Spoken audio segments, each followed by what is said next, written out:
Over the course of a weekend, we made the drive out to Joshua Tree National Park, leaving behind our busy life in the city for a place defined by stillness, open space, and time. Joshua Tree has long been more than just a destination. It sits at the intersection of two deserts, both the Mojave and the Colorado, and has become a symbol of escape, reflection, and connection to nature. We set up camp in Hidden Valley surrounded by visitors from all different backgrounds, stories, and reasons for being here. We wanted to understand what brings people to a place like this, what draws them in, what keeps them coming back, and what do they think the future of the park should look like. So we started asking questions. Simple ones at first, like who they are, where they're from, and why they came. And then we decided to ask a little more. All right, please introduce yourself and tell us where you're from and what brings you to Joshua Tree National Park. How's it going? I'm Brandon. I'm from Garden Grove, California. And what brings me to Joshua Tree National Park is pretty much just going camping with all my friends, also some rock climbing, hopefully some hiking too. Looking forward to it. My name is Chuck Wright and Kay Rutherford Wright, and we are from Fairfax, California in the Bay Area. We've been coming here to Joshua Tree for the past 21 years, every year. We come here to climb and to hike and to play music. My name is Mike and I'm from Santa Fe, New Mexico. I'm coming just to Joshua Tree because this is a common place that I like to come and climb, and just kind of spending the week out here, taking a little break. Hello, my name is Ethan Klein. I'm from Seal Beach, and I'm here just to enjoy some peace and nature. My name is Emily McDaniel. I'm from Anaheim Hills, California, and I'm here to just enjoy the nature and camp and hike. Nice. My name's Travis Beltius. I'm from San Diego, California, and same reason here. I'm here to enjoy some time with friends and enjoy the beauty of the nature of Joshua Tree. Well, Stan and Jan, that should be easy to remember. Stan and Jan, we're from San Diego. And, we've always wanted to come out to Joshua Tree, just never had a chance to make it out. We enjoy camping. My wife loves trees, right? Awesome. But I was trying to help her to see it's called Joshua Tree, just different kind of trees. Yeah, right. So that's what brings us out, just to kind of sample, what it's like and, whatnot, the desert type camping. I'm Emma, and I'm here to experience a new national park with some of my best friends. Oh, sick. My name's Kevin. I'm here to climb with one of my best friends from college. My name's Pat, and doing the same thing they're doing, just hanging out, camping, and climbing. How often do you visit national parks, and what does this park mean to you personally? We visit them as often as possible, twice a year at least. This park in particular is, it's just heart and soul. I would say I visit national parks pretty often, but more frequently during the summer months. I'd say at least a couple times a year. And personally for Joshua Tree, this means a lot to me because this was like one of the first national parks that I visited growing up and also came here pretty often. So it's always great to come back, and I'd say it pretty much remains the same as it's been since growing up over 15 years ago when I first came. I probably go to a national park or two a year, I would think. And this park is just one that I've spent a lot of time in. Spent a lot of time in my early 20s just climbing here, living in the park in the winter, and just like this is a place with a lot of good memories and adventures for me. I would say I visit national parks twice a year. This park is kind of special. This is one of the first national parks that I've ever been to. I actually haven't started visiting national parks until the last couple of years, but the fact that this national park is so close to my home, I think it means a lot more, getting to see such like natural beauty so close to like such a populated area. I visit national parks pretty often. I grew up going to a lot of them throughout the United States, been to multiple of them, but this one holds a soft spot in my heart. Well, we haven't visited many national parks, have we? No, I mean, we tried to get out in the backcountry, just some off-roading and some backpacking. To your original question about what brings us here. Again, it's world renowned. We heard a lot about it. We have friends that are climbers, and they rave on it, and so we want to just experience it for ourselves. This park means a lot to me and my wife, who's in the car right now, because we came here for our first anniversary of being married like 2 years ago, and I think I've made like 30 laps out here since then. Like I just became we both became obsessed with it. We got into climbing, and it's just been like a nonstop. Like as soon as we get home, 2 days later, I'm thinking about the next trip here. So it means a lot. Have you noticed any changes within the national parks over the past few years? If so, how do you feel about these changes? I'd say I definitely noticed a lot of changes over the past couple of years, mainly since COVID, so already 6 years ago. I'd say I've just seen it get a lot more busier and also just become more of a trend, a social trend. And honestly, I do agree that everybody deserves the right to go to national parks, and that getting busier might be a good thing because everybody's enjoying it and everybody gets that chance to enjoy it. However, I do think that a lot of these people that are coming into the national parks nowadays aren't really enjoying it for the right reasons. I feel like maybe the things I notice are, I think when funding goes down or like shutdowns, and I come back into the park after a period like that, I'll see like a lot more graffiti, trash, things are wrecked. People came in and like burned Joshua trees and stuff. So I think like changes I see are kind of in those like fluxes. And I feel like I see things get destroyed more when people aren't around to like help, like keep people in check. To tell you the truth, there, and this is a really good thing. There haven't been that many changes. I mean, the park has gotten a lot more crowded, so therefore the entrance and everything has been changed. And one other critical element, 10 years ago, there was another bad climbing accident, and there were no emergency phones out here. And the National Park Service then put phones in, emergency phones, which I think, we're almost 20 miles from the ranger station, so it's important for emergency phones. I wouldn't say anything stands out to me. Maybe just the influx of visitors. There's been a lot more visitors recently, but I haven't really noticed anything lacking with the increased demand. What I'm talking about specifically is like resources, maybe in like bathrooms. I haven't noticed that there's a shortage of toilet paper or any resources that are provided by the park. It's kind of hard to say that I'm happy about more people visiting the parks, just because something that makes it special to me is that it's kind of my own unique experience with myself and the people that I'm with. And when you share something with some people that maybe don't seem to show as much respect to it, it kind of takes away from the whole experience, in my personal opinion. I haven't seen too many changes. I know I've seen some changes on social media, maybe some negative changes, but me personally, I haven't seen too many. I'm kind of in the same boat. I haven't seen many changes. Growing up, it seems they're holding the park about the same in terms of cleanliness and taking care of it.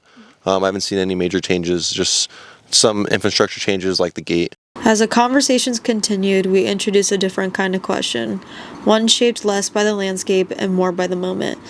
Recently, national parks have become part of a larger political conversation. Changes in park pass pricing, proposed staff reductions, and new administration decisions have sparked debate about how these spaces should be managed and who gets to decide. One of the more controversial changes circulating online is a redesign of the National Park Pass featuring current President Donald Trump. The image has drawn mixed reactions, including criticism from customers purchasing passes through retailers like REI, where some expressed frustration over the shift in tone and symbolism. Not everyone we spoke to wanted to engage with these questions, but many did. And like the landscape around us, their responses varied. Have you seen or heard about the new redesign of the America the Beautiful Pass for 2026? What do you think about it? I mean, quite frankly, I should know about it because, we're politically active and, we're pretty switched on for that stuff. And no, I don't know about it. Seeing the image for the first time of the pass, and you know how the passes usually are with the photos of national parks and wildlife, what are your opinions about the current pass? First of all, I don't think that son of a bitch has ever been in a national park. He has absolutely no right to have any association whatsoever with our national parks. It's obscene, it's disgusting, it does not stand for America, and absolutely, I would never carry that in my pocket. Yes, I heard on social media pretty recently that one of our president right now, is going to be on it. And I do think that some people are kind of making it a bigger deal than it needs to be. I think, yes, it's the current sitting president, and he is the leader of our nation, and that, that's all you can do. I think it's not too big of a deal. I think you can still enjoy the park the same as if he wasn't on the pass, and I really don't think it does much on how the national park runs and everything else. So I think it's not that big of a deal. Yes, a friend recently showed me what the new park pass looks like. In terms of how I feel about it, I don't have any strong opinion, but what I will say is that it was an interesting design choice from whoever decided to move forward with that design. I think in the past we've seen stuff that focuses more on the national parks themselves as opposed to maybe significant figures that are part of our history. I do know that this one in particular is designed to showcase the 250-year anniversary of the country. So I think that it's cool that they decided to incorporate that in the new design, but I'm not so sure if it was the most fitting for the anniversary. I actually just saw it recently. I think that, it's a card. I don't think it holds too much weight into the value of what a national park is. I do think it's just maybe the idea behind it. I can understand how some people would be upset. I have seen it also recently. I've never been a season pass holder in prior years, so I've only seen about one other pass in my time. But I do think it is a cool addition to add for the 250th anniversary of the United States. However, I think it would be cool to lean away from politics on this, since it is a natural park. I don't think politics need to be involved in a place of beauty like this. So I think something more beneficial would be adding a destination of one of the parks here to open up the broad horizon for maybe travelers coming in to see national parks. What do you think? So that's the one with Trump's face on it? Yep. No way. I have seen it. I just don't think that it should be politically involved in national parks. I think they're here for their beauty, not necessarily for a political reason.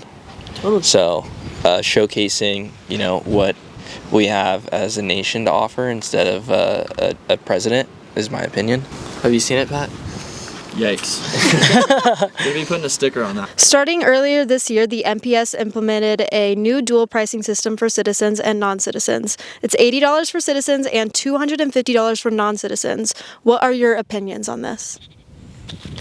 Good to know. I was not aware of this until now. I do think that it does sound like it makes sense because the citizens are the taxpayers, and they ultimately do support all the funding for the parks, and they're also the ones that get to frequent it more often and are considered even locals. So I think it makes sense. I think other countries do it as well, and it's kind of fair. It's kind of right just to do because these people are coming to visit, and they're looking to get the same experience out of it, but also not really have the toll that we have to get to do the same. So I think it's pretty fair. Maybe the price could come down a little bit for them.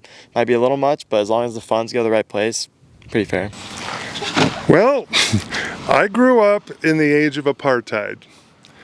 I know what apartheid is like in South Africa. This smacks to me exactly of the same bullshit of that.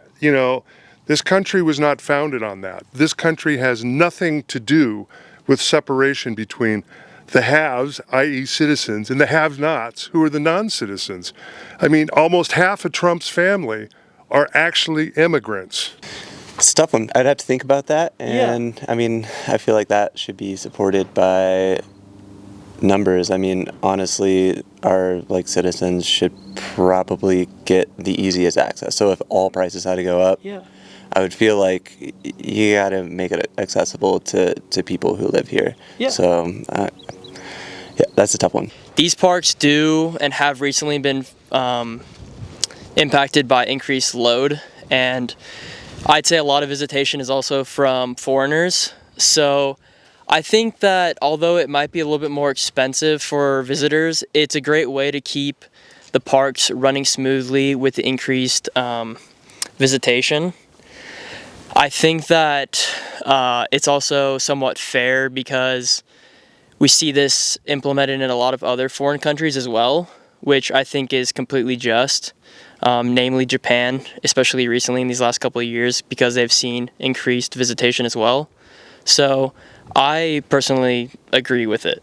That's an interesting one. I think that that's a really big price difference for being able to just enjoy nature of our country. I think that there are non-citizens that do pay taxes. I think that if you are supporting our national parks, you should be able to have access to them.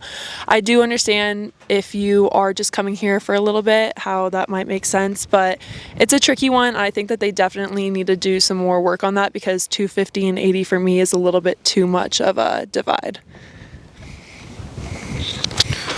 I have a little bit of a different standpoint on that one. I think the pricing could be a little different. Maybe 250 is a little steep.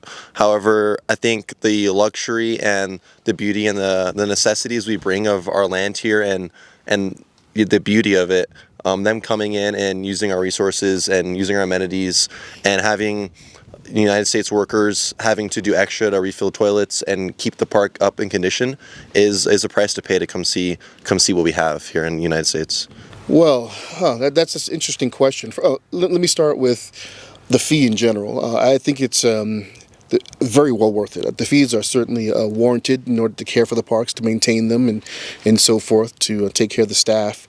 As far as two different fees for citizens and non-citizens, I can see it being reasonable.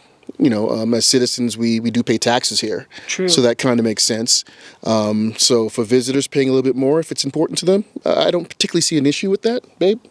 Yeah, I agree. I think that our tax dollars do go to, well, at least some of it does go to taking care of our national parks. And so if foreigners that want to come and enjoy, I mean, I don't mind them paying a little bit. It's just like a hotel tax to me. Yeah. Yeah, I think we think it's reasonable, exactly. basically. Yeah. I mean, I know if I was to visit another country, and there was some natural resource that I wanted to experience, I would have no problem paying more than the citizens there pay. I think national parks should be accessible to everyone. I think that's creating an unnecessary financial boundary, and it's divisive. What is it, 80 versus 250? Yeah. I mean, I understand the idea of creating like a way for us to have some financial gain from it from non-citizens, but I think $80 versus $250 is quite extreme. Pretty steep. I could get behind like an $80, $100, like a $20 increase. I could get behind that, but I also agree that it should be accessible to everybody, and that much of a markup is that seems kind of absurd. Do you think politics should play a role in how national parks are ran? Why or why not? Well, let me say this: we're not political people in any way. So, should it play a role? I would say no, but I do understand that sometimes it does for various reasons, and I don't know the ins and outs as to why. Yeah. So I would say knee-jerk is no, it shouldn't, but I understand it may have to at times. Okay. Mm-hmm. Yeah, I agree. We just recently saw a documentary on the Lost Wolves of Yellowstone. Okay. And it was amazing. And of course, there's a lot of red tape and bureaucracy. And of course, it's always about big business and making money. And sometimes you do have lawmakers that have to step in to protect our wildlife, because otherwise, big business would just, they'll just exploit all of our natural resources. But again, you have that kind of really balance that politics just can't find. Yeah. So should they be involved? And on one hand, no. Should they be involved? They have to be. So it's kind of like that very delicate balance. Yeah. No, I don't think that politics should have too much or anything at all to do how they're ran. I think that it should be ran independently. I think it was founded like that, and it should stay like that. I don't think that certain people in our government should just be able to decide whether to take away land or who deserves less and who deserves more. I think that once it's established, it should stay that way, and as long as our country lives. Absolutely not. This is a diverse political country, but politics has nothing to do with a common right that we have for federal lands and national parks. That's everybody's, and that's beyond politics. And it goes back to that stupid pass. It's revolting. They should not have they had be no place of politics in the national parks. I would say probably not. I think that there should be a baseline of morals, rules, regulations that people should abide by. And I feel that they shouldn't be changed once they're set in place. I think once everyone has come to an agreement on a certain set of rules and regulations, that there shouldn't really be any change to those. So with that being said, I would say politics should stay outside of the national parks. I don't think so. I think that anybody who is in a political position, they should want the best for the country at the end of the day. And I think everyone can agree that national parks are really good for the country and they're a pretty amazing thing that we have. So I don't think that anyone's political opinion should place any factor on wanting to preserve national parks and keep it beautiful and have nature here. That's a tough one to answer. I'm pretty indifferent to it. Obviously, each politician has different policies and what they prioritize. But I think at the base, it should be a priority to keep politics out of it. There should be a base or a standard that politics is involved in national parks, just to keep and uphold the funding and the standards here of the lands we have. I don't think so. I'll just start off right off the bat. I think it should be at the forefront of everybody's mind, no matter what political party you associate with. I don't think natural resources should be politicized. We all depend on them, no matter what politics you agree with. There's only one world that we're gonna live on, and we got to do our best to protect it. I think it should be the people that spend the most time here. So probably the rangers that work here should have the most say in how the parks ran. It's hard to sit behind a desk and dictate the way some other place should be ran if you've never really even been here. I feel like it depends who, because Teddy Roosevelt went camping with John Muir in Yosemite. Definitely. He's like, we need to protect this. Yeah. He started the national parks, and he was a president. So it's if we had someone like that vouching for them, that's great. Yeah. But if we have someone that wants to abuse the land or monetize it in a way that hurts the environment or exploits it, then it's that's whack. So it depends on the person in charge. Do you think it's appropriate to continue to give adequate funding to the parks?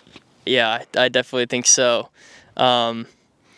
You should be able to fund the park, and it should be able to run smoothly with whatever funds are allotted to it. I'd say absolutely. Absolutely. Absolutely. My wife and I were just talking about this the other day. You may want to add this or not, but humans in general kind of suck a bit. You know what I mean? Because they're pretty. I mean, they can be pretty horrible. I mean, over across the boards. However, I think it's a beautiful thing when I see parks like this protected.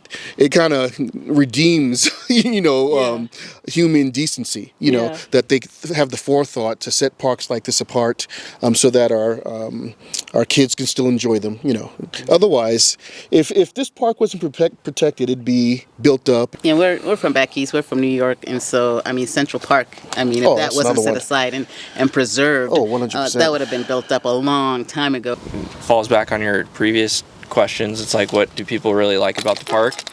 It's the beauty and the nature that we get from it, and having something monetized takes away from that beauty and nature, in my opinion. Yeah, totally. It's awesome. They cleaned the bathrooms this morning. I think that was appreciated by our whole crew. Yeah, 100%. That's true. Yeah. We want to keep that going on. I just want to say too, real quick, these parks are irreplaceable. We need to protect our natural resources, and I think as a nation, keeping, these national parks pristine should be a top priority. What do you think the future of national parks should look like? I think just respect and protection. I know that there are a lot of natural resources. There's a lot of like tourism and hospitality that we want to accommodate, and like I understand like growing population, like it helps communities. These parks do, like it's a balance, but like I mean, there is a conservatism around all this. Like, you do kind of want to keep these places the same and as untouched as possible. And, like, I think, I hope the future is, like, just continuing to fund these places and protecting the spaces around them from being, like, built upon or, like, shrinking or things like that. Because it's just, it's so rare. If you go to Europe, like, good luck finding such a vast expanse of land that's, like, totally natural. And we adapt and we like learn to enjoy that too, but like it's such a gem. So I just hope we get to kind of keep and protect and hopefully grow our natural spaces, so that like, we can enjoy this for centuries, millennia. I think the future national park should just pretty much fully focus on keeping it the same as it was as hundreds of years ago from when this land had nothing on it. I think preserving it and keeping it as natural as possible would be the best way to do that. I think not trying to build anything crazy, not trying to expand anything. I think just keeping it simple, and honestly the ones that are hard to get to, probably the best ones to go visit, because it keeps people away and keeps the nature there and keeps preservation better. They should be strengthened, they should be financed. We should take 10 of the bombs that we've just dropped and completely expand this park, create more campsites because they're overcrowded, they're understaffed. We need to get our priorities right. Not supporting the national parks and overfunding by so many magnitudes, our defense strategy is completely screwed up. And I would like to say one more thing. Yeah, go for it. What we're talking about is actually not about politics. I don't care if you're Republican, Democrat, Independent. What is happening right now in this country is not America. I'm a veteran. Sorry, there's just too much going on here, and it's up to you guys to stop this shit. You guys need to get your friends out. You guys need to take this over, vote, and get this son of a bitch and his jackass party out of office. I think we should all do our part to protect and preserve all of the national parks. I think that we should be able to increase accessibility for those that are maybe disabled or in places of need or need any assistance. I think that we should also do better as a community to be accountable for our actions within these national parks and learn to respect the nature and just take care of it overall and just I guess leave no trace, should I say. I think that it should look like exactly how it does now, if not better. I would love to see maybe more information even being spread about it, more, you can even say documentaries being spread so more people understand what goes into the national parks, especially when it comes to the workers not even being paid. Like, I feel like there should be more knowledge in the future about what goes into running and upholding these national parks so people maybe appreciate them more, and then just to preserve the beauty of it and kind of enjoy having them here. I actually agree with pretty much everything Emily said here. I think the future of it should look how it does now. The goal is to have our kids and our grandchildren's and their kids to come and see and enjoy what we've seen in our time. It shouldn't change because of any political issues or anything happening in the world. It should all be standardized and held to this beauty. The Gen Z inside of me does want to see one change of internet added here in the national parks. 2026, we're going to the moon. I think internet should be here, but besides that, that's just the Gen Z inside of me wanting that change. Well, what it should look like.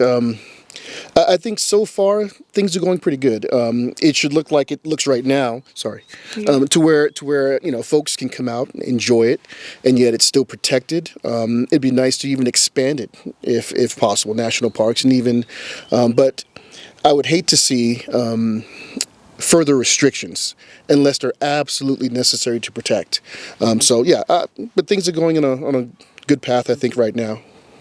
And I agree with my husband, and I definitely would like to see more support for our national parks, whether it's staffing, and like I said, I mentioned before, we do off-roading, and because of the funding cuts, a lot of the roads haven't been able to be maintained, and so we definitely need to preserve our natural spaces and our national parks so that they can be enjoyed and people don't have to to overcome so many obstacles just to get from point A to point B to point C. And so I think funding is definitely necessary just to staff and to keep our parks well kept. Ooh, man, that's tough. Hopefully the same as what we got right now, because I mean, in my personal opinion, it's only going to get worse if we don't, I guess, make a change. Or, there's always change that's going to happen, but for us, I feel like a lot of the times the change in natural resources are not necessarily a beneficial change. Like in the management of them? Yeah, so most of the time it just gets worse. So, I mean, if we can just keep what we have and try to maintain it and, keep nature doing its own thing, then I think we'll be on the right path. As long as they're accessible and protected, that's all that matters. In the end, what stood out wasn't the differences, it was the overlap. People came here to slow down and step away from everything else. No matter where they're from or what they believed, the reasons sounded familiar. To disconnect, to reset, to experience something bigger than themselves. In a time where so much feels divided, places like Joshua Tree remain shared ground. A space where conversations can happen, but don't have to. Where identity fades into the background and a landscape takes its place. This project started with questions about policy, change, and the future. But what we found was simpler. For most people here, it's not about politics. It's about the park. And maybe that's what makes places like this worth protecting in the first place.